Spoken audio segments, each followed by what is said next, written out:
cayó menos mal de lo que muchos esperaban al principio. También parece lógico. Digo, alcanzó con que no hiciera las cosas delirantes que algunos decían que podía llegar a En la política ser. en general los libretos están medio escritos. En un elenco político como es de la Argentina, de gente extravagante, estridente y anormal, hay tipos que parecen normales. Fábregas parecía normal, Muy normal. dentro de la estridencia. Y él era un hombre que había logrado, por temperamento y quizá porque la misión que tenía del gobierno para que lo hiciera era esa, una relación muy buena con la oposición, los invitaba a la gente de la oposición al Banco Central y les explicaba, con los empresarios, con los banqueros,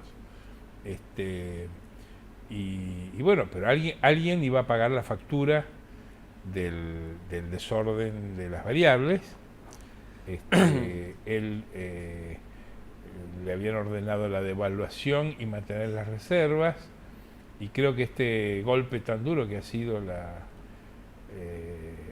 caso de los acreedores de Estados Unidos ha desordenado tanto las variantes que, bueno, se cortó por lo más delgado. Y era la ficha clavada para pagar el costo. No, porque además había una tensión ahí que todos conocemos entre él y el ministro, y alguien tiene que pagar la factura, porque si no, la pagaba Kicillof. Y el gobierno tiene... Pero digamos, son libretos están medio escritos. Buscarle una explicación más allá de lo que parece es eso. Un tipo normal y apacible, amigo de la oposición y de los banqueros y de los empresarios, tenía que pagar la factura del desorden de lo que pasa. Y además había parecido mucho más lindo todavía en el medio de un elenco que convencía muy poco a la oposición y a los empresarios. Claro, además un elenco peleador, gritón, además como presidente del Banco Central, él no tiene capacidad de reacción, porque el presidente del Banco Central no puede hablar, porque está vedado por carta orgánica que él opine de la economía.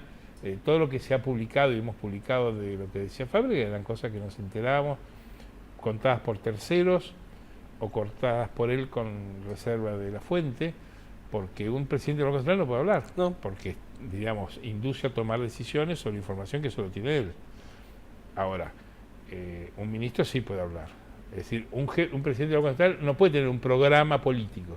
Es decir, voy a hacer esto para tal cosa. Él decía, yo quiero llegar a fin de año con 28.000 millones de reservas, quiero que la tasa sea alta para que sacar pesos y que no vayan al dólar paralelo, pero son cosas, casi te diría, traducciones de medidas medio de cajón, pero él no tiene un programa para defenderse. En una pelea política, el que tiene un programa para defenderse es la presidenta y el ministro. Y ahora el reemplazo de él por Vanoli, que Vanoli sí era un tipo más estridente cuando estaba digamos, antes de llegar al Banco Central. Yo creo que la sorpresa es, Vanoli está actuando por ahora como se supone que debería actuar, está actuando casi como Fábrega. Sí. En estos primeros días. No, deben haberle instruido a que no le eche más nafta al fuego. Pero también hay mucha leyenda cuando se miran estos procesos. En general los funcionarios hacen lo que tienen que hacer, no hacen lo que les da la gana, hacen lo que tienen que hacer. Y lo que hay que hacer lo manda no la voluntad de una persona, ni de la presidente, ni la voluntad del ministro, lo manda la realidad. Si vos tenés una fuga del peso al dólar, tenés que sacar pesos del mercado, y lo sacás con la tasa alta, y eso es de cajón. Lo haga Fábregas, lo haga Vanoli, lo haga Prat-Gay, lo haga Blecher, quien sea. Sí. Es decir, los hechos que se producen tienen mucho más de necesidad que de voluntad. Sí. Eso sería muy lindo. Pero lo que digo es, el imaginario había pensado que iba a llegar Vanoli a echar más nafta al fuego. Digo, por los antecedentes que tenía Vanoli en cómo se expresaba, pero en lo que decía. La culpa es responsabilidad de los periodistas, que seguro hacemos profecías que después no se cumplen. Oiga, eso está yo siempre sugiero mirar los hechos políticos, y en este caso de la política económica, con cierta serenidad, y uno al final termina concluyendo de que son las medidas que el momento obliga, y que tomar otras sería un desastre, entonces sería de una irresponsabilidad supina. Y Duhalde tenía una frase que decía cuando era presidente, decía, cuando vos estás sentado acá en la presidencia, vos no sabés el ataque de sentido común que te agarra. todo parece mucho más simple, te volvés mucho más sensato, no cometés ni pensás locura y hacés lo que hay que hacer. Lo que pasa es que los políticos que quieren aparecer como héroes, gobernar no tiene nada de heroísmo, porque la verdad es que sacarme plata a mí para darte la voz, que eso es el gobierno, me saca impuestos y te da la voz, eso no tiene ningún heroísmo. Ahí no hay ninguna gesta, nadie se arriesga la vida. Cuando se toman las medidas de gobierno, que no tienen ningún heroísmo, están más cerca de lo gris, los políticos quieren revestirlo de gesta, digamos, transformarlo en una gesta épica. Y después, en nuestro país, en nuestra cultura, hay como te diría, una tradición interpretativa de la política que viene de una interpretación de la historia que podríamos calificar de romántica. Es decir, la historia son las proezas de los héroes. Entonces hacemos descansar muchas de las decisiones en la personalidad individual de la gente, si es inteligente o no, si es valiente o no, en lo que pensó, en lo que soñó. Cristina piensa, Cristina sueña. Es decir, le damos una importancia exagerada al protagonismo individual, a la personalidad individual. Y no es así. No, pero hay matices igual.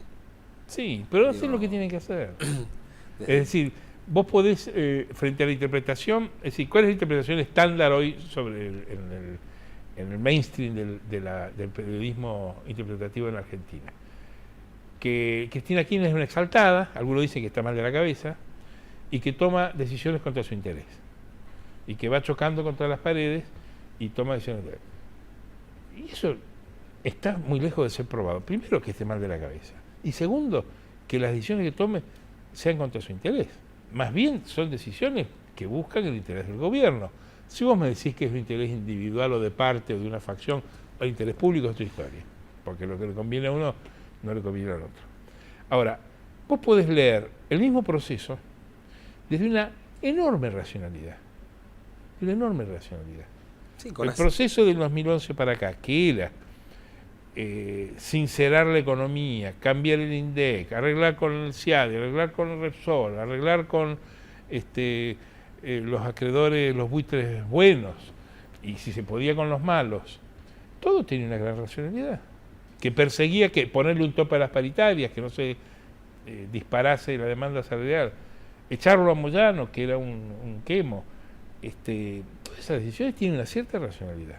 A uno les gusta, a otros no, pero eso está muy lejos de ser una interpretación delirante. Además, los gobiernos también tiene una racionalidad todo lo anterior. Todo lo que llevó a que todo esto fuera necesario también tiene una racionalidad desde el punto de vista de la conveniencia política. En cuanto al interés, por supuesto. El asunto es si ese es el interés público o no. Eso es lo que vamos a discutir siempre y vamos a ser rigurosos en deducirlo. Los gobiernos no se suicidan. Los gobiernos no se suicidan. Los gobiernos más bien son gente preparada que trata de hacer lo que... Ahora, es verdad que a veces si partís de un diagnóstico equivocado, cometes errores. Es decir, el diagnóstico sobre la energía en la Argentina, que ha llevado a que el país tenga que pagar una factura anual de casi 15.000 millones de dólares por importar energía, partió de un diagnóstico equivocado. Sí. Que vos tenías que regalar la tarifa para reactivar. Y había muchas señales de que el diagnóstico estaba equivocado. Ya en el 2005, 2006 el gobierno se ofendía cuando los expertos, analistas decían estamos mal, se nos están acabando las reservas, no vamos a poder generar la energía. Debido salía a despotricar y planteaba otro diagnóstico, que fue el que llevó hasta esta situación. Es un error. Y ahora, al revés, el gobierno está planteando la búsqueda de recuperar la energía, digamos que el país pueda producir la energía que consume como una cosa épica que la inventaron ellos y que antes no existía. Claro. Y en realidad fue un proceso de este mismo gobierno. El problema es que está en la esencia de la política. A gobernar no se aprende sino gobernando. O sea, nadie sabe. Porque vos podés decir, un buen presidente, Clinton, que vuelva Clinton. Clinton es de la televisión blanco y negro. Claro.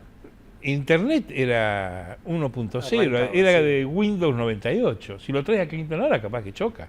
Y Clinton está considerado el mejor presidente de la historia de Estados Unidos. O sea, vos aprendés a gobernar gobernando. Y cuando un político gobernando se enamora de una fórmula, no lo sacás ni con la policía. Le pasó a Menem con la convertibilidad. Le funcionó un año. Ya el índice de desocupación de la Argentina de mayo del 95, cuando va a la elección de la reelección, es del 25%. Era una barbaridad, sí. Ahora, te había servido para calzar la inflación, para terminar con la inflación. Cuando viene el 96, final de Cavallo, ya le venían a decir del Banco Mundial y del Fondo Monetario, dejá flotar el dólar, porque se te va a hacer impagable la factura de la deuda que vas a tener que ir tomando para mantener la convertibilidad. Ahora, fue imposible convencer a todo el gobierno de Menem de salir de la convertibilidad, fue imposible convencerlo al de la Alianza. Y fue imposible convencer a la Argentina, digo... No, pero eran los gobiernos, la culpa la tienen los gobiernos. No. Pero la Argentina nada. Los ciudadanos todavía querían la convertibilidad. No sé si querían eso. En el 95 votamos por la convertibilidad y en el 99 no, casi pero eso también. Es la culpa colectiva. No, yo no me noto eso. ¿No? No. A mí gobierno bien, estoy pagando. ¿Sabes lo que me sale pagar este gobierno? Yo pago a un gobierno, le pago sueldos, Moviscon, para no decir marcas, la secretaria, el auto, las comidas, los trajes que usan, todo para que me gobiernen bien. Pero somos ahora después la culpa la tengo yo de la fórmula, no, la culpa es del gobierno. Somos también los que votamos. Bueno, está bien, pero nosotros votamos con ilusión.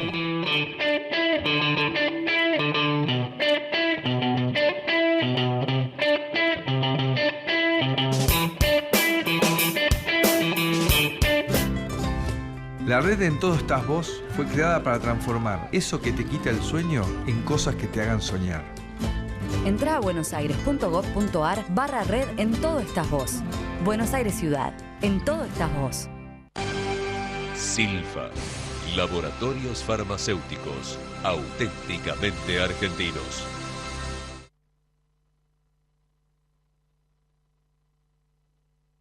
En Ingeniería Sin Fronteras creemos que ayudar a un amigo es algo bueno. Ingeniería Sin Fronteras Argentina. Vivimos en un mundo que necesita minerales. Pero sabemos que, antes que nada, necesitamos un mundo donde vivir. Cámara Argentina de Empresarios Mineros. Por una minería limpia, segura y sustentable. Hay algunos que le ponen nombre a su auto. Por ejemplo, la nave, la naranja mecánica o el perla negra. Y nosotros le pusimos nombre a la manera de tener tu auto. Leasing, de Provincia Leasing. Porque, por ejemplo, por cada 1.000 pesos de su valor, pagás 19 pesos por mes. Acordate, Leasing es Provincia Leasing. Buenos Aires, activa como nunca. Gobernación Daniel Scioli. Siemens ofrece respuestas a los grandes desafíos de nuestros tiempos en las áreas de industria, energía, salud y ciudades. Con más de 100 años en el país, Siemens contribuye diariamente a mejorar la calidad de vida de todos los argentinos. Porque el mejor lugar para vivir es el que tiene futuro. ¿Moscardelli tiene algún sueño recurrente? Ay, sí, tengo un sueño recurrente que es que me come un grupo de caníbales y después que me comen, el comentario es: qué rico que es este tipo. Moscardelli, ¿para qué ganar uno si puede ganar 4? ¿No le parece? Por solo 6 pesos, jugás Quiniela Plus y Super Plus. Y además, Plus 9 te da la chance de ganar hasta 4 millones. Lotería de la Provincia. Buenos Aires activa como nunca. Gobernación Daniel Scioli.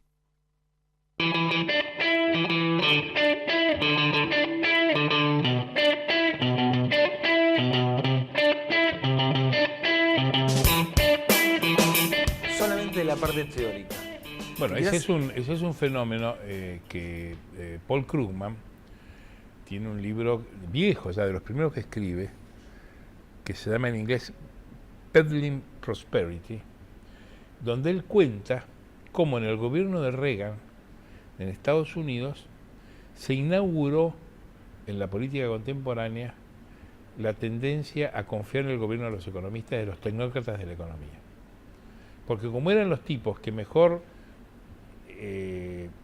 vociferaban en los medios analizando los desastres de la economía, claro, había que traerlos a ellos a que opinaran. Y bueno, eso ha sido una tendencia que creció y se ha extendido a todo el mundo. Y siempre la receta ante una crisis llamaron tecnócratas. Sí. Mirá, Italia eligió un primer ministro y un economista. Y a veces uno cuando cuando el ministro de Economía tiene que resolver problemas de la economía real. Digo, en este momento pasa mucho, que el ministerio se mete en cómo tienen que hacer los negocios distintos sectores. Exacto. ¿Qué saben? Si no tuvieron ninguna experiencia. La mayoría de los tipos que están tratando de ver cómo hacen los negocios distintos sectores de la economía no tuvieron ninguna experiencia, o si la tuvieron fue muy corta y fallida. Claro, Perón decía, cuando él se hacía asesorar por Miranda, que era el hombre que lo ayudaba y que era el hombre de la economía de Perón, del primer Perón, decía que lo hacía porque era un hombre de negocios y que los economistas en realidad siempre dependían de que un hombre de negocios les diera trabajo, pero que sabía hacer negocios. Y Miranda decía que él medía la temperatura de la economía yendo a los kioscos y preguntando sobre la venta de caramelos. Pues Miranda decía que el volumen de la venta y la fluctuación de la venta de caramelos eran uno de los indicadores centrales de cómo se iba moviendo la economía cotidiana. Ajá. Jack Welch, que fue presidente de General Electric, y que tiene en sus memorias cuenta que cuando él le traían los informes de venta, él se iba a los supermercados y preguntaba cómo andaba la venta de bombitas de luz. Porque dice que la bombita de luz es el indicador de la economía. Cuando la gente no tiene plata, casi no compra, claro. O compra la que reemplaza. Ahora, cuando anda con plata, compra 8 bombitas, 12 y acumula. Eso lo dice él, son hombres de negocio. Sí, digo, eso se nota mucho en este momento y me parece que es uno de los puntos de choque que tiene el gobierno en este momento con los empresarios, pasa por ahí. Claro, pero es universal, fíjate que los problemas de la economía son tan complejos y los políticos no los entienden, que tienen que ir a morir a la mano de un economista. Ojalá fuera un tipo con experiencia comercial o empresaria, pero el tecnicismo, es decir, el caso, para mí, vos lo ves como periodista, el caso de los buitres. Si vos no entendés lo que son los derivativos, los tipos de bonos, la legalidad de esas inversiones, vos no podés, no solo no entenderlo, no tomar decisiones políticas sobre eso, porque son cosas tan enredadas, los jueces no las entienden. No, necesitan consultores. No las entienden. No las entienden. Dicen que Grisa no entiende nada, que tiene unos consultores que le van explicando y se va enterando.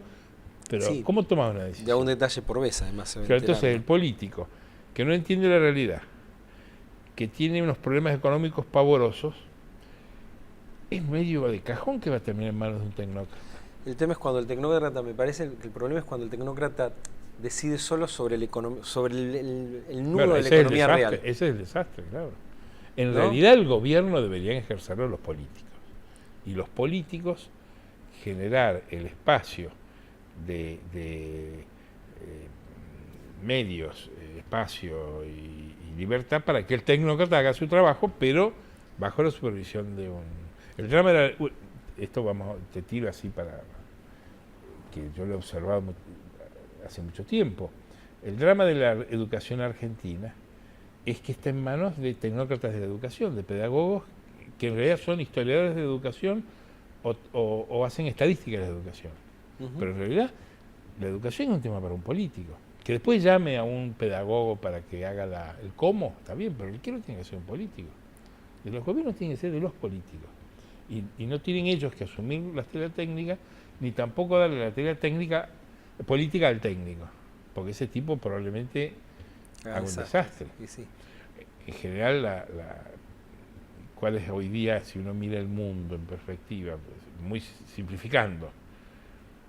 La mayoría de los gobiernos del mundo gobiernan, en Occidente estoy hablando, y bueno, Oriente quizá también, gobiernan con leyes de emergencia. Tim Geithner, que fue el secretario de Finanzas de Obama, el primero, que venía de la Reserva Federal de Nueva York, Timothy Geithner, decía que hoy día un gobernante en el mundo tiene que acostumbrarse a gobernar al borde de la legalidad. Fíjate, Obama ha tenido que tomar medidas por decreto, sí, porque las leyes no le alcanzan, no solo porque la mayoría parlamentaria lo jode, es porque la rapidez que exige una decisión a lo mejor tenés que hacerlo por decreto. Toda Europa está con medidas de emergencia. La Argentina tiene emergencia desde la época de la alianza por lo menos. El gobierno vota todos los años o cada 2 años la prórroga de de facultades extraordinarias y de emergencia. Y eso es nuevo, no es nuevo. Eso ocurrió siempre. Cuando en la antigüedad había una crisis, el Congreso suspendía las garantías, diríamos hoy constitucionales, y nombraba un dictador para que arreglase las cosas. Ese dictador hoy es el tecnócrata. Es decir, la política... En Italia fue clarísimo, en Italia, en Grecia. Suspende las garantías, declara las leyes de emergencia y nombra un dictador. Ese dictador es el tecnócrata. Y ocurre con el tecnócrata lo que ocurría con el dictador, que cuando lo nombraban, hacía su trabajo y cuando lo terminaba no se quería ir. ¿Por qué? Porque le había gustado y había que echarlo a las patadas. El dictador era un recurso técnico, no era que había un golpe de Estado y se ponía... No, el dictador lo ponía al Senado y le decían, bueno, arregla este lío. Arreglaba el quilombo y después el dictador decía, no, ahora yo no me voy, esto es fantástico. El tecnócrata tampoco se quiere ir. ¿Quién arregla hoy el lío? Y Cavallo quería ser candidato a presidente y fue candidato a presidente. Una vez que estuvo ahí, hizo de tecnócrata resolviendo algún tramo del problema, no digo todo porque Cavallo no lo hizo, se quería quedar. Y eso ocurre en Europa y ocurre en todos lados. Es muy difícil. Y así volvió también el mundo hoy. El mundo hoy para este tipo de... Para gobernar es casi... requiere, como decía Floris de León en La Bien Casada, decía que una ama de casa solo puede hacer bien su trabajo con la especial asistencia del Espíritu Santo. Yo te diría que hacer bien una tarea política en el mundo contemporáneo solo se logra con la especial asistencia del Espíritu Santo. Menos mal que tenemos un Papa argentino que por lo menos tiene el celular del Espíritu Santo y podemos tener una chance, pero lo más probable es que sea cierta la teoría catastrofista que dice que todo emprendimiento colectivo está condenado al fracaso. El problema es darse cuenta cuándo va a ocurrir, tratar de achicar los daños y salir pronto del fracaso. Bueno. Pero en realidad no funciona nada. No funciona Obama. Le dieron el premio Nobel al mes. No funciona Obama. Está considerado el peor presidente de la historia. Está por debajo de Bush. Que parecía imposible que hubiera alguien peor que Bush. Yo creo que con Obama va a haber que esperar a que pase el tiempo. No sé si se lo puede considerar hoy. Pero eso es en el futuro. A periodo acabado. Digo, pero en largo plazo vamos a estar todos muertos. Obama y nosotros. En 10 años. Que la historia, bueno, pero aquí disculpame, nos quedamos sin trabajo. No podemos suspender el juicio y decir, esperemos 10 años a ver cómo era. Bueno, pero digo, el juicio sobre Néstor Kirchner cambió mucho de cuando Néstor Kirchner gobernaba a hoy. ¿De quién? Y de mucha gente. Mucha gente que era muy crítica y dice, bueno, no hizo un mal gobierno con lo que tenía. Bueno, pero siempre Perón lo decía. Lo que pasa es que los que vinieron te hicieron bueno. Y bueno. Pero sí, estoy de acuerdo. Todo intendente de la Ciudad de Buenos Aires es malo mientras gobierna y 10 años después o 15 es bueno. Hasta Cacciatore dicen que era bueno porque hizo la autopista. Bueno. Igual hay excepciones. Era bueno porque hizo el Puerto Madero. Es decir, a cada uno le encuentran siempre una nueva propiedad como a la aloe vera, claro. Ahora, creo que es muy difícil que hoy haya desde la política una solución. Lo que pasa es que no hay otra. Y la malandanza de la vida que llevamos un poco obedece eso, al estado del mundo, de la realidad, que ha convertido que la Argentina es un lugar ideal para estar, porque si vos paseás por el mundo, es un lío. ¿A dónde vas a ir a vivir? ¿A Grecia, bueno, Italia? La Argentina también es un lío. No, la Argentina está fantástica. Con otras cosas, pero es un lío. Pero sí, somos un papa, somos subcampeones del mundo, tenemos a Messi. Tenemos vaca muerta. No es solo para el stand-up. Yo soy muy esperanzado, pero le temo a que se acierte la tesis, la doctrina catastrofista, de que todo anda mal, todo sale mal. Sí, pero esperanzas con vaca muerta es como la gran vaca lechera que tiene el país a futuro. El tema es cuánto podemos esperar hasta empezar a sacar leche de ahí, ¿no? Sí, yo creo que... Había como un apuro por conseguir explotar vaca muerta allá y la verdad es que todo lo que se está anunciando se va demorando Bueno, algunos Argentina, traspiés. si vamos al detalle, está todos los inversores que miran hacia la Argentina están esperando a un cambio de gobierno. Y creo que eso pasaría en cualquier país. Si vos tenés un país con dificultades, tenés una posibilidad de inversión y va a cambiar el gobierno, vos esperás.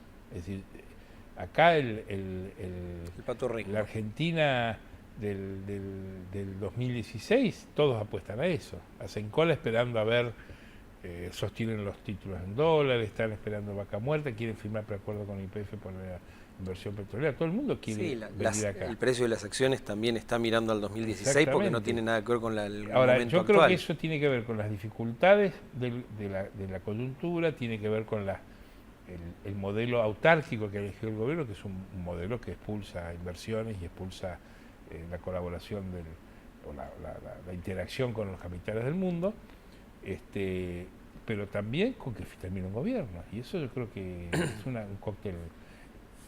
Mi hipótesis es que el gobierno se preparó desde el 2011 a este final.